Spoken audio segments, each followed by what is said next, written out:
Good afternoon, everybody. I don't have anything off the top. So Daphne, you want to kick us off? Yeah, thank you so much. Yeah. Prime Minister Netanyahu said today that Israel will carry out an operation against Hamas in Rafah, regardless of whether or not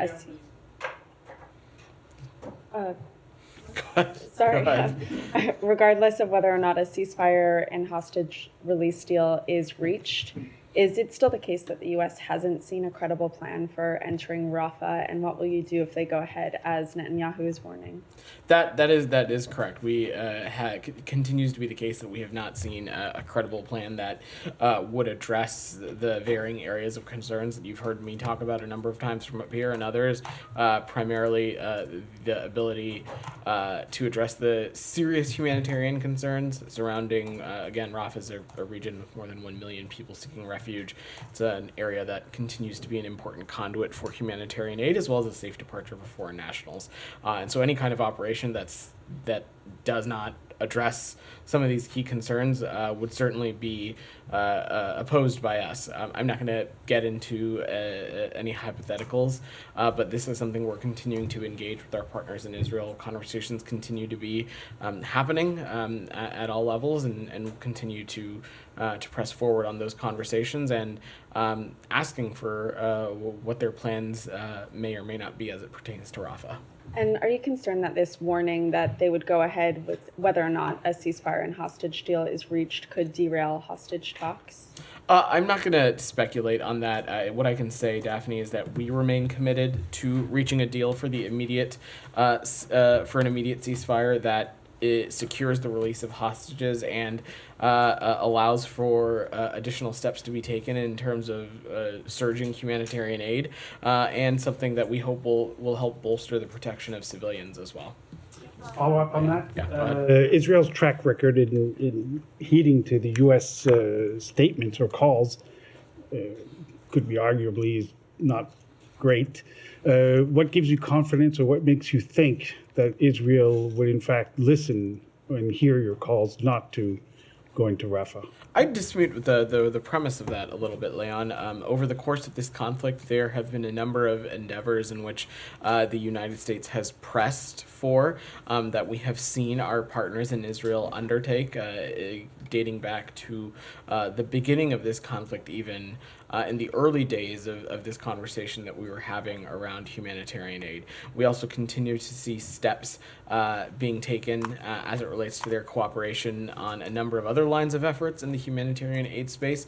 But both, look, when it comes to humanitarian aid, when it comes to the protection of civilians, and when it comes to a potential operation in Rafah, our answer continues to be we need to see more. We need to see more steps being taken. And as it relates to an operation in Rafah, we have yet to see a credible plan that would address the underlying concerns that I laid out to Daphne. Olivia, go ahead. Yeah. Just because the secretary was also asked about this not long ago, he said that the U.S. views on this were well known, but he didn't address part of the question that whether Israel had in fact committed to present a military and humanitarian plan. So absent the plans themselves, has there been a formal commitment from the Israeli government to present those plans before launching any ground invasion? I'm not going to be a spokesperson for the government of Israel. Through the strategic consultative group that you have seen National Security Advisor Sullivan and Secretary Blinken undertake their consultations with counterparts in Israel, discussions at those levels and through other interlocutors as part of those engagements. Those conversations are ongoing.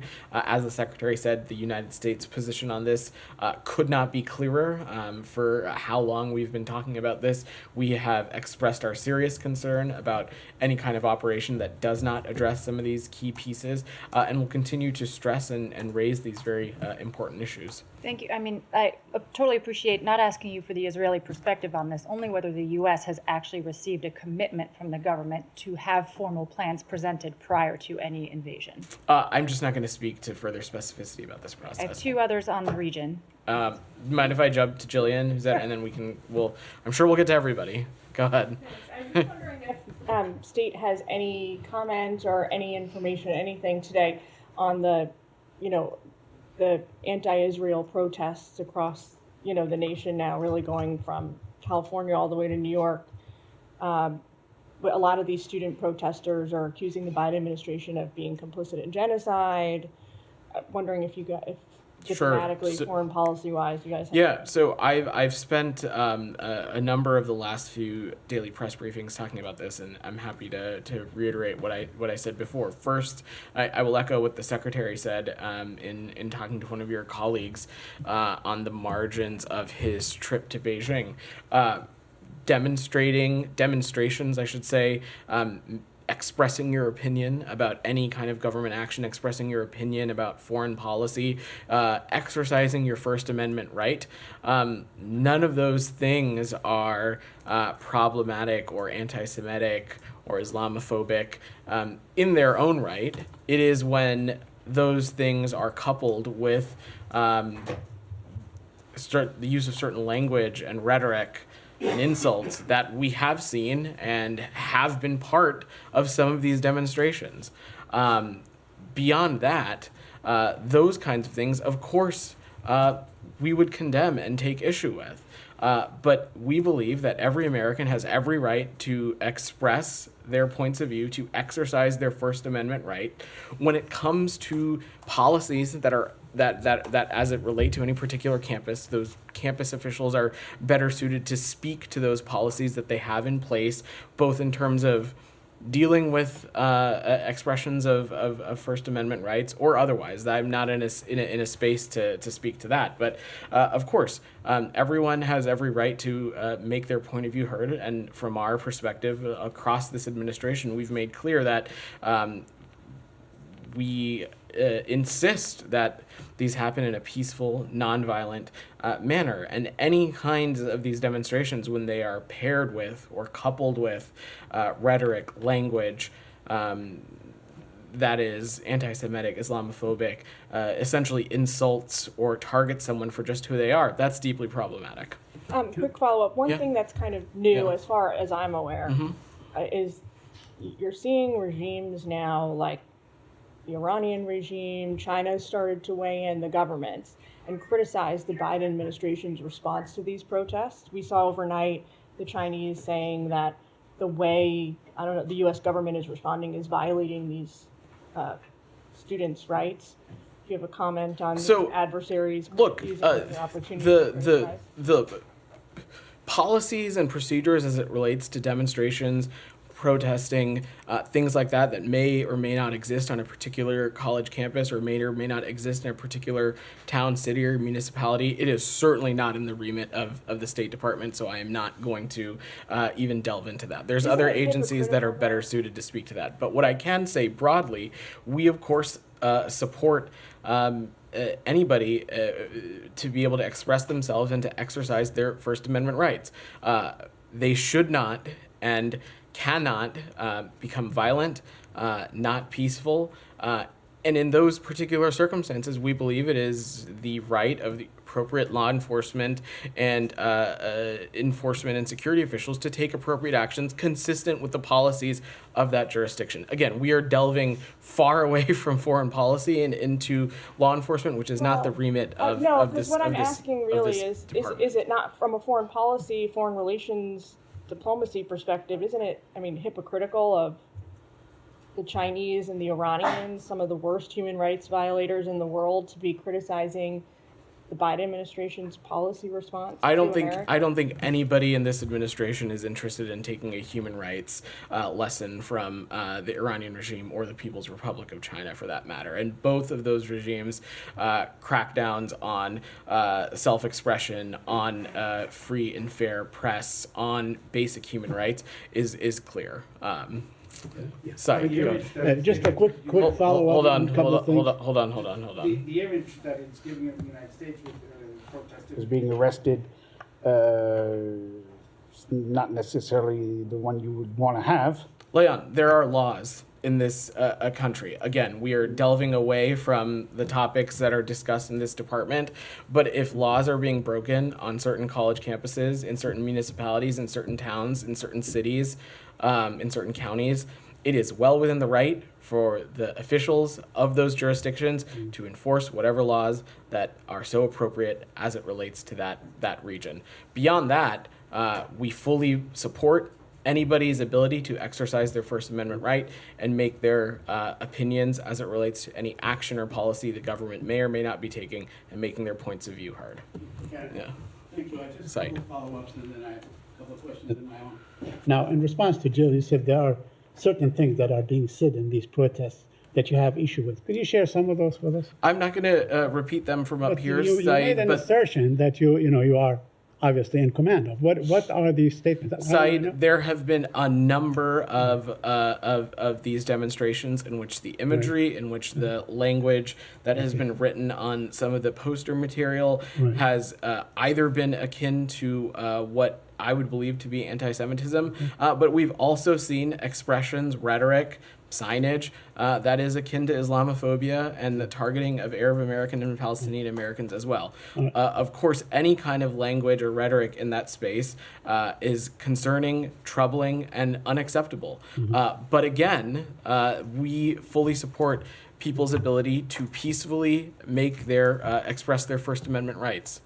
Now, on the statement by the Israeli Prime Minister on Rafah, I mean, he's saying very plainly that whether there is a deal or there is no deal, I'm going to storm Rafah. And you don't have a position on this? I mean, he's not waiting for a deal. I think to our be position on aligned. Rafah, I really don't appreciate you side twisting my words or the did words not. of the secretary or other officials up here. We've made our point of What the view. Prime Minister of Israel I understand. said. I understand your question. And in response to your question and Daphne's question, and the number of times that we have been asked about a potential military operation into Rafah from up here, we have been unambiguous about the concerns that we have when it comes to the more than 1 million people seeking refuge in that region, when it comes to this region in particular in Gaza being an important conduit for the delivery of humanitarian aid, it being a region in which foreign nationals, at least at the beginning of this conflict, are able to use consistently for safe departure.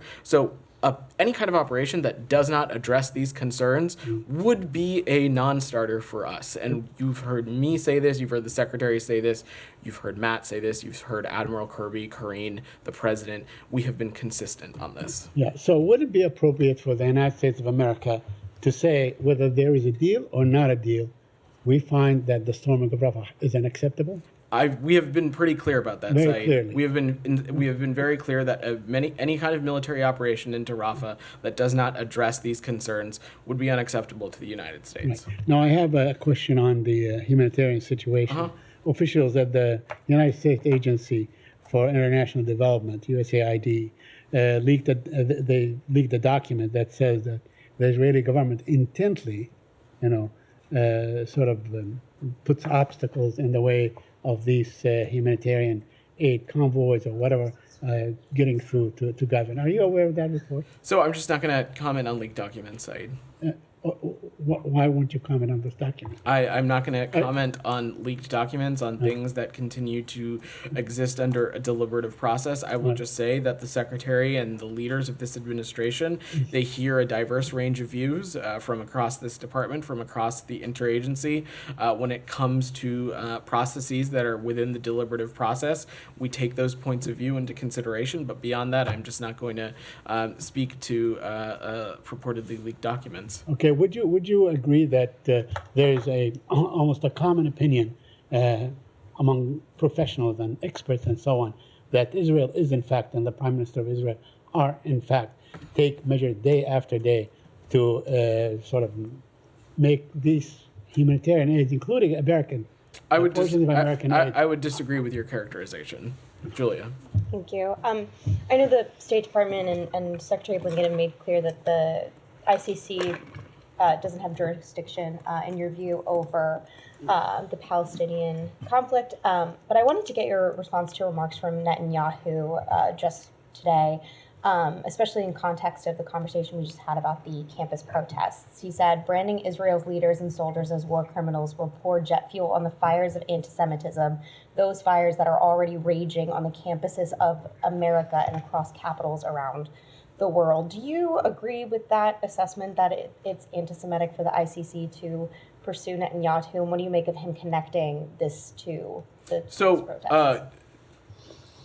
fundamentally, at the heart of this, Julia, we do not believe that the ICC has jurisdiction over this issue. And that's what the crux here. Beyond that, I'd let the prime minister and officials within the Israeli government clarify or offer any commentary on his comments. But at the crux of this for the United States is that we do not believe that the ICC has jurisdiction on this. That being said, we work closely with the ICC in a number of key areas. We think that they do important work as it relates to Ukraine, Darfur, Sudan. But again, on this particular instance, they just do not have jurisdiction. And then, if I may, another on Saudi Arabia. Yeah. There have been reports that Saudi Arabia has decided to normalize relations with Israel, but is waiting to determine when they do that based on the U.S. election and the results of the election. What do you make of Saudi Arabia potentially weighing this presidential election so much when the urgency is now? So I'd defer to officials in the Saudi government to speak to their position. I'm not a spokesperson for them. What I can say from the United States is that we also have been unambiguous about how we feel that a more integrated Middle East region is better for not just the interests of the United States, but it is better for peace and stability in the Middle East region. It is also something that we believe other officials across the Middle East region and Arab world view this as well. We are continuing to work this. We think that Israel's further integration in the Middle East region can unlock additional benefits. It can offer greater security, which is in the interest of the United States. It's in the interest of the people of Israel, and it's also in the interest of other partners as well. But of course, we also are continuing to stress and underline the importance of doing everything we can to reaching a deal for an immediate ceasefire, one that releases the hostages, one that allows a surge of humanitarian aid into the region as well. Go ahead, Nadia. I don't know if somebody asked you about this or not, but I want to ask you about the Amnesty International report. Go ahead. Okay. So basically, Amnesty just published its report. I don't know if you've seen it in details, but they say there is a reasonable evidence that Israel has committed war crimes, gross violation of human rights, and violation of international humanitarian law. I'm just wondering, I mean, with something as serious as this from a very reputable organization that normally use it to talk about rogue states, etc., when they finding and they publish their reports, why the State Department still now has not published anything to either contradict or to support other human rights organizations being talking about what's happening in Gaza? So first, I've not seen that specific report, Nadia, but I think you were in the briefing room just about a week and a half ago, in which we when we unveiled the 2024 Human Rights Report, in which there was in fact a section outlining Israel and the Palestinian territories. When it comes to the current conflict in Gaza, and I've spent a number of days talking about this, we are continuing to assess what is happening on the ground.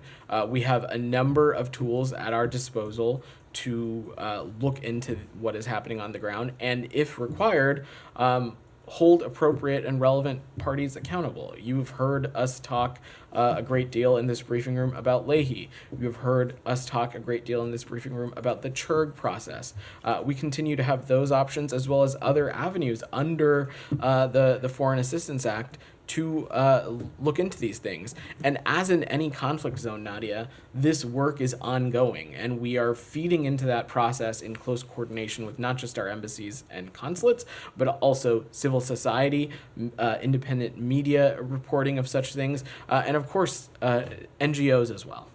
Can you just assure us that actually you treat Israel the same way as you treat any other country that found in violation of international law? Because what we hear from you is all the statements and some actions, like we see with the settlers.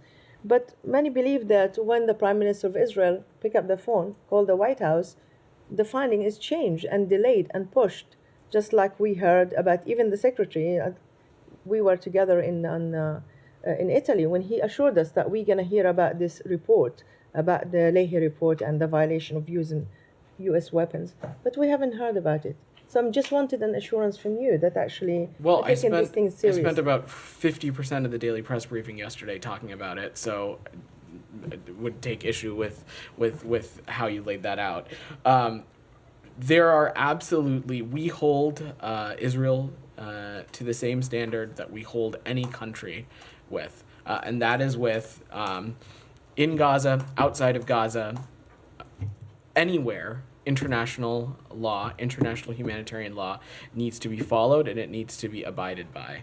And when we find violations or when we find issues that are concerning, not only do we raise them with the Israeli government, we will take appropriate actions consistent with the systems and tools that we have in the United States to take appropriate actions. I spent a great deal of yesterday talking about the Leahy process, in which we found 5 violations of gross violations of human rights. So when we see issues, we will not hesitate to take appropriate action. There is no different standard or different set of rules when it comes to any country on which we have a relationship. Okay, just one final Yeah. clarification. The secretary said that the offer they give to Hamas is generous. Who decide what is generosity? Is it the United States and Israel? What does it? Is it Arab partners in the Saudi summit that they decide is generous? I mean, I guess my question: how do you define what is generous? So, Nadia, over How the is course different? of this conflict, we have seen Hamas move the goalpost, renege on agreements that they have made as it relates to part of this deal. And so the secretary was simply underlining the fact that we are in this position in which Hamas has a generous offer on the table, and it's imperative for them to move and to act on it as swiftly as possible. Olivia, go ahead. Yeah. Just one point of clarification on Leahy, which I know you amply addressed yesterday, but you mentioned yesterday that the process was open-ended, right? It was subject to the MOU that exists between the Israeli government and the United States. This new information that Israel has provided with regard to the 5th unit, can it continuously supply new information with regard to that unit until the U.S. sort of adjudicates in a particular direction, or is this a finite set of information on whose basis the U.S. will decide whether to take punitive? I would say the information is definitive, and it is more that consistent with the memorandum of understanding that we have. We are bound by that to consult and engage with officials in Israel on the process, on steps that they may or may not be taking, and we are assessing all of those things to ensure that they are in standard with what is laid out in the Leahy law. And if not, as I said yesterday, there will of course be a resistance of applicable, a restriction on applicable U.S. assistance. And then a separate question on aid. Yeah. The secretary from Jordan earlier mentioned the opening of new crossings into northern Gaza. I was hoping you could just update us on the overall metrics on the volume of aid that's going in and how that compares to what the U.S. believes is necessary. So, look, we are still very much in the same place that we were when David Satterfield came and talked to you all. We have seen some measurable steps in the right direction. Northern crossings, including Erez and Zakim, are preparing to reopen. We are seeing that routes from Jordan and Ashdod are showing progress, but not fully yet realized.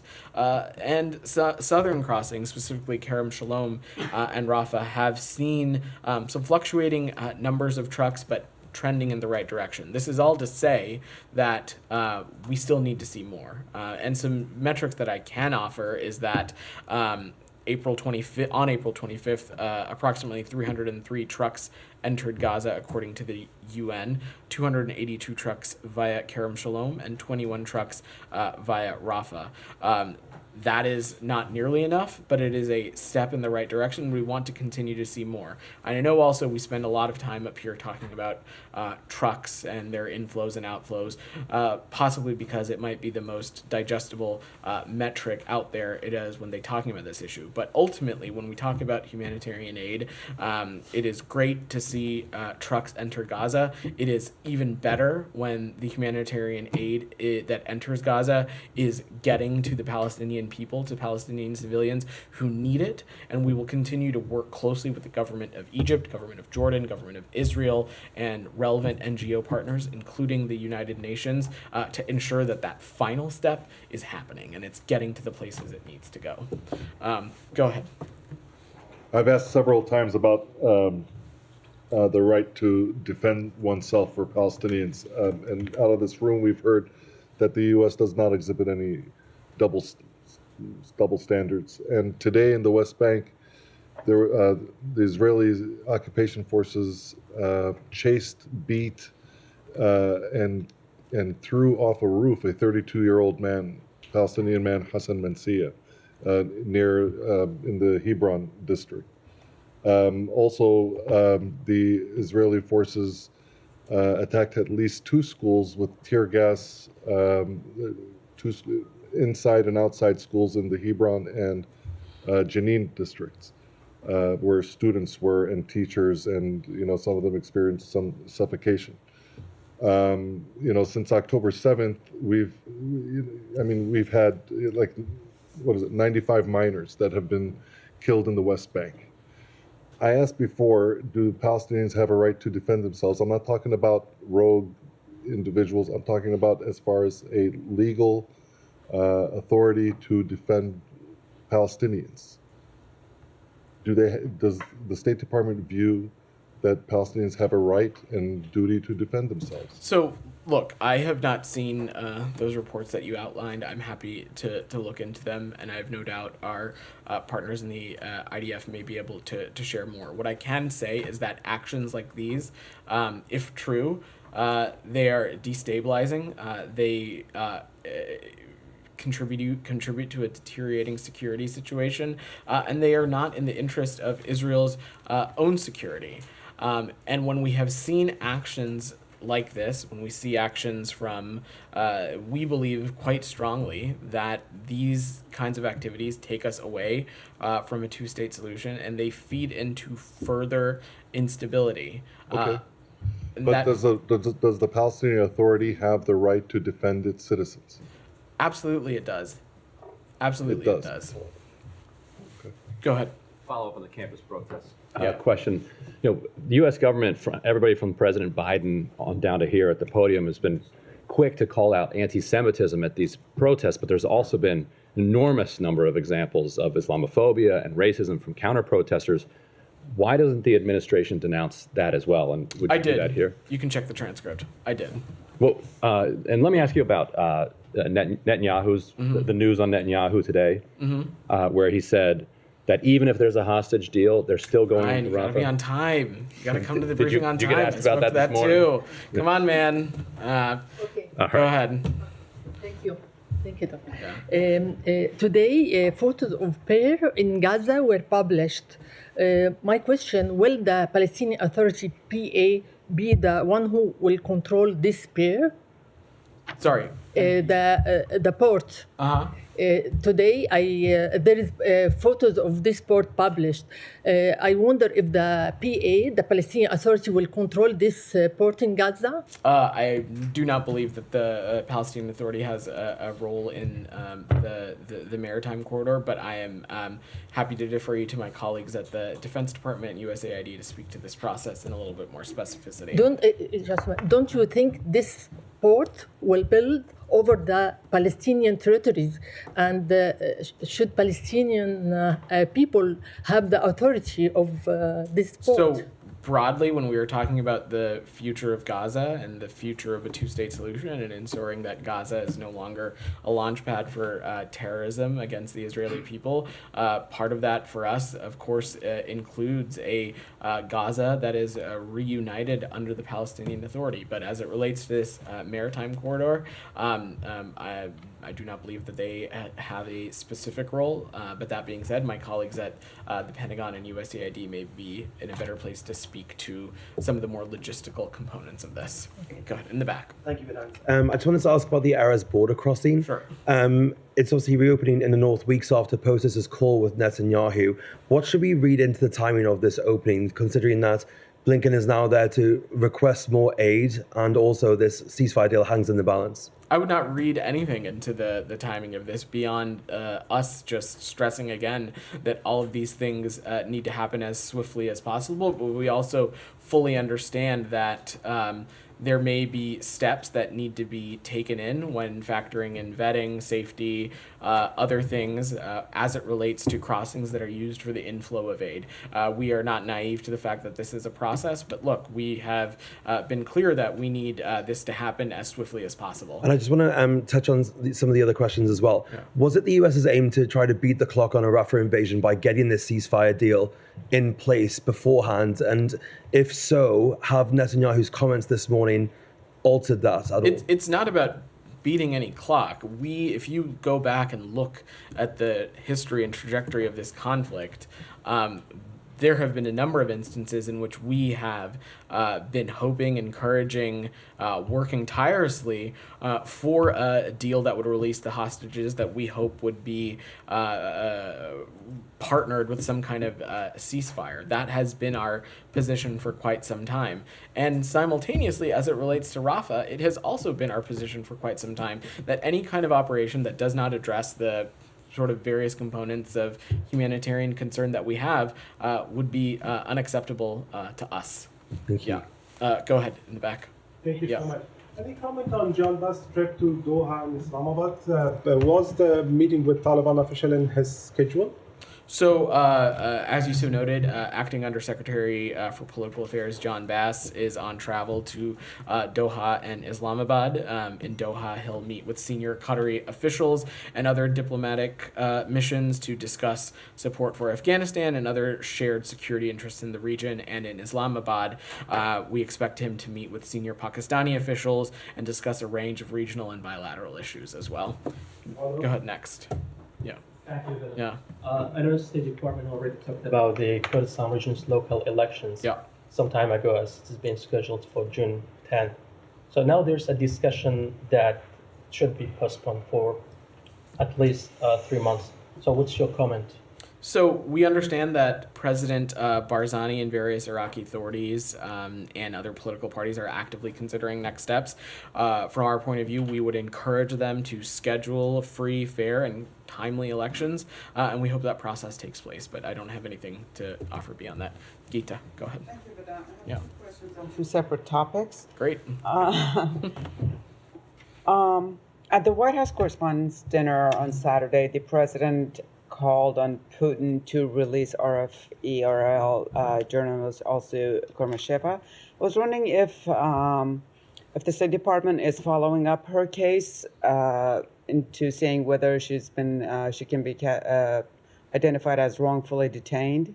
So first, let me just say we have no higher priority than the safety and security of U.S. citizens overseas. And in the case of Alsu Kurmasheva, we remain deeply concerned about her detention in Russia. And to echo the president, we believe she should be released. And we condemn in the strongest possible terms the Kremlin's continued attempts to intimidate, repress, and punish journalists and other civil society actors. In terms of a wrongful detention designation, I'm just not going to get ahead of our process. There is a deliberative and fact-driven process underway. That process continues to be ongoing, and we constantly review circumstances surrounding detentions of U.S. nationals, so I don't have anything to offer there. How often? Can you tell us how often you may review cases? I am not going to speak to the specifics of this process. Okay, another one on Burkina Faso. Yeah. Voice of America and BBC have been banned there. I was wondering if the State Department is doing anything in that regard. So we are very alarmed that Burkina Faso's Superior Council of Communications has suspended multiple independent outlets, including Voice of America, and BBC for covering the Human Rights Watch report about some recent massacres. You've heard the Secretary say, including from this very podium, that far too many governments use repression to silence free expression, particularly against journalists and media organizations for simply doing their jobs.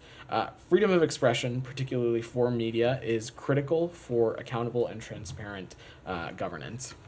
Go ahead, Alex. Thank you, Mr. Vedanta. Go ahead, Alex. Thank you, You're talking about free journalism, but you don't give me a chance. You're interrupting your colleague, Jalil. This is my third time. You're not giving me a chance. I'm happy to come to you. I'm happy to come to you after. Please. Alex, go ahead. Thanks so much for that. Can you please clear up, either validate or kill alive some of the reports claiming that the U.S. has eased some of the sanctions on Russian banks, including the central bank, to allow some energy-related operations?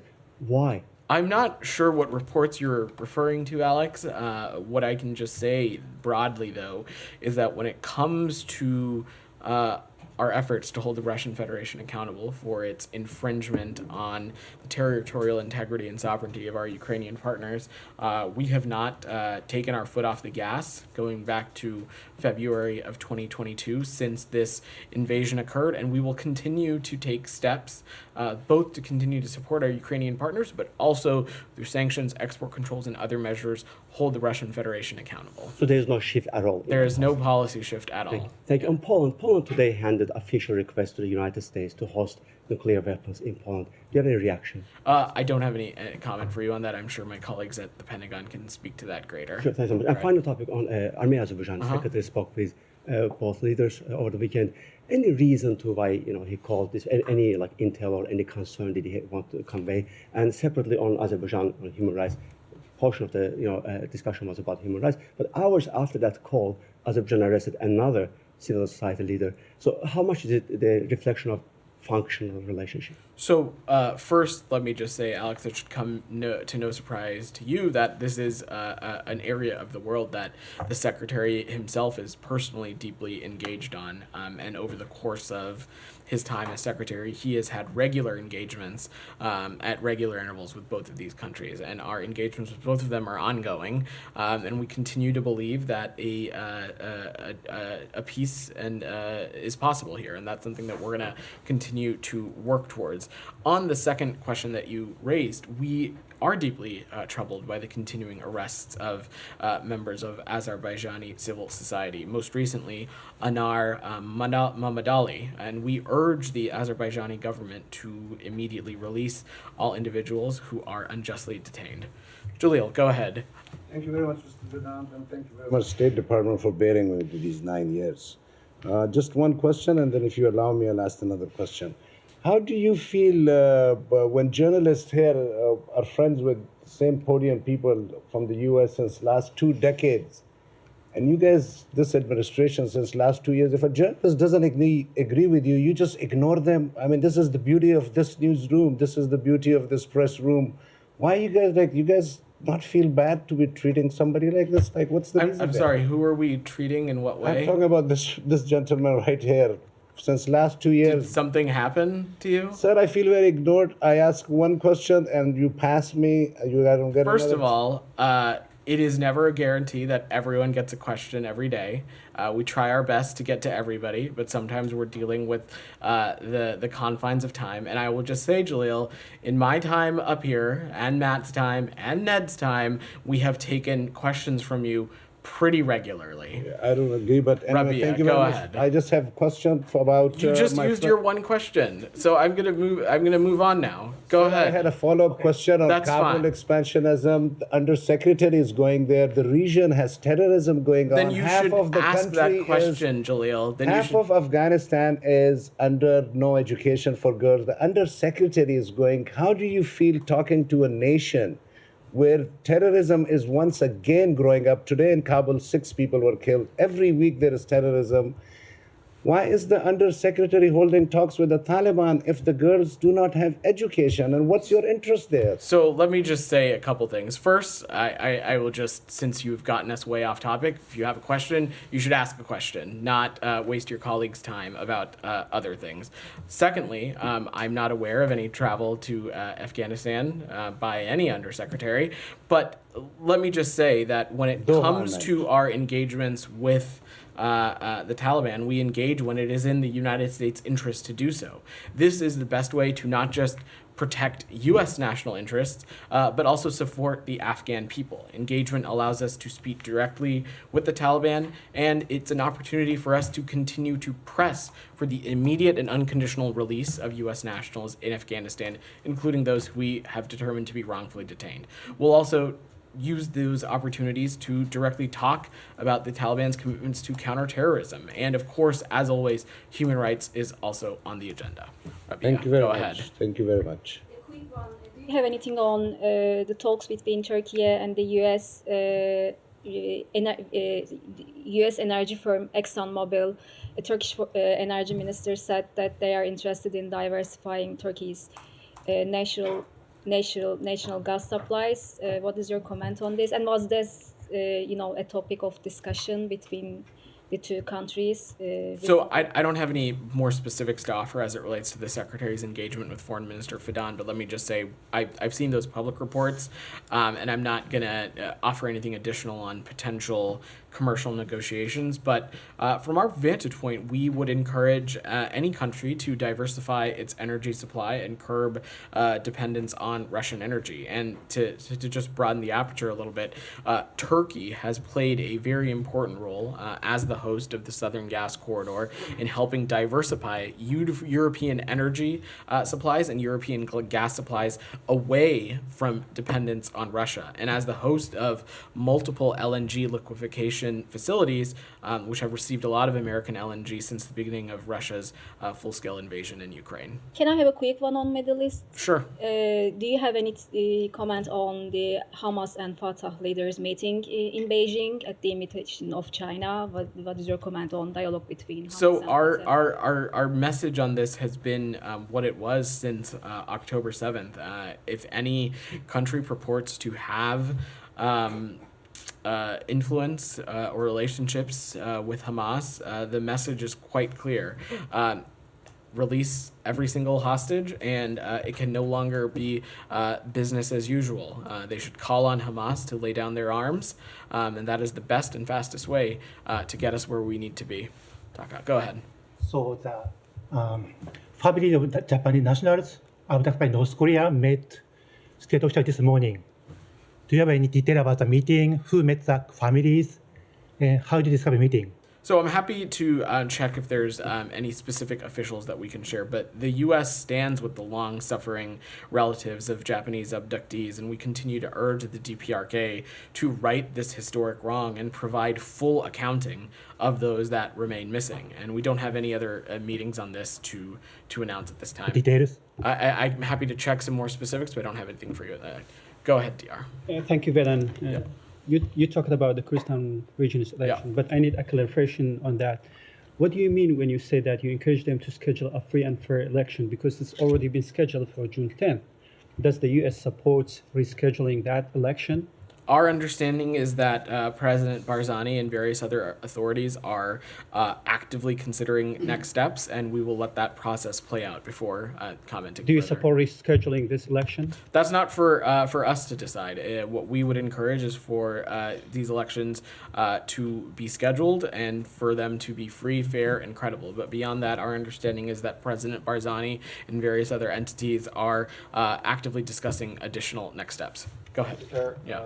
Pakistani ambassador in Washington, D.C., Sardar Masood Khan, recently talked about the importance of Pakistan-U.S. security cooperation and the need to bolster Pakistan's defense capabilities due to regional challenges. Do you have something to tell us what kind of strategies or initiatives both of our countries are working out to enhance security cooperation? Yeah, so the United States and Pakistan have a shared interest in combating threats to regional security, and we support Pakistan's efforts to combat terrorism and ensure the safety and security of its citizens in a manner that promotes the rule of law and protection of human rights. Our partnership with Pakistan on security issues includes, of course, a high-level counterterrorism dialogue, funding robust counterterrorism capacity, and building programs and supporting a series of U.S. and Pakistan military-to-military engagements. The Washington Post's latest article revealed that Indian Prime Minister Modi inner circle, including spy chief Samant Goyal and even the National Security Advisor, were aware of the assassination plot on a Sikh activist in New York. So how concerning is this for you? So we continue to expect accountability from the government of India based on the results of the Indian Inquiry Committee's work, and we are regularly working with them and inquiring for additional updates. We'll also continue to raise our concerns directly with the Indian government at senior levels, but beyond that, I'm not going to parse into this further, and we'll defer to the Department of Justice. Julia, go ahead.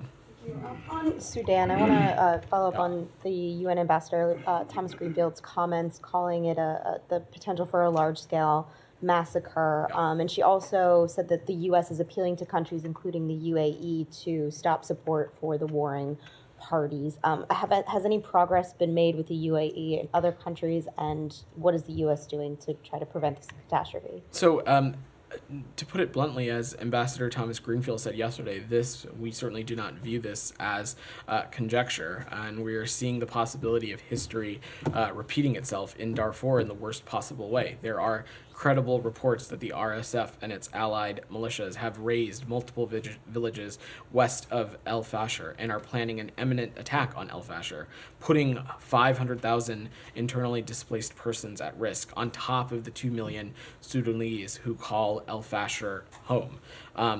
We also know, as the ambassador said, that both sides are receiving weapons and other support to fuel their efforts. And we've directly raised our concerns about reports of UAE support to the RSF with our Emirati partners. And we have made clear that the provision of arms to either side only deepens and prolongs the conflict. Go ahead, Daphne, and then we're going to wrap. Thank you. That's not what I said. I said I would get to as many people as I said I'd get to as many as I can. Go ahead, Daphne. The Philippines today said a Coast Guard ship and a fisheries vessel were damaged by water cannons used by Chinese Coast Guard ships. This comes right after Blinken's trip to China. Do you have any comment on this? So the repeated harassment of Philippine vessels near Scarborough Reef is detrimental to regional peace and stability. And our belief is that the Chinese Coast Guard installation of these barriers also endangers Philippine fisher folks' livelihoods and prevents them from exercising their legal rights to fish in those waters. These are rights that were set out in 2016 in a final and legally binding judgment in the Philippines-China arbitration brought to the 1982 Law of the Sea Convention. And consistently, and this is something that the Secretary made clear on his travels as well, is that we urge the PRC to respect the navigational rights and freedoms guaranteed to all states under international law. All right, thanks everybody. Thank you.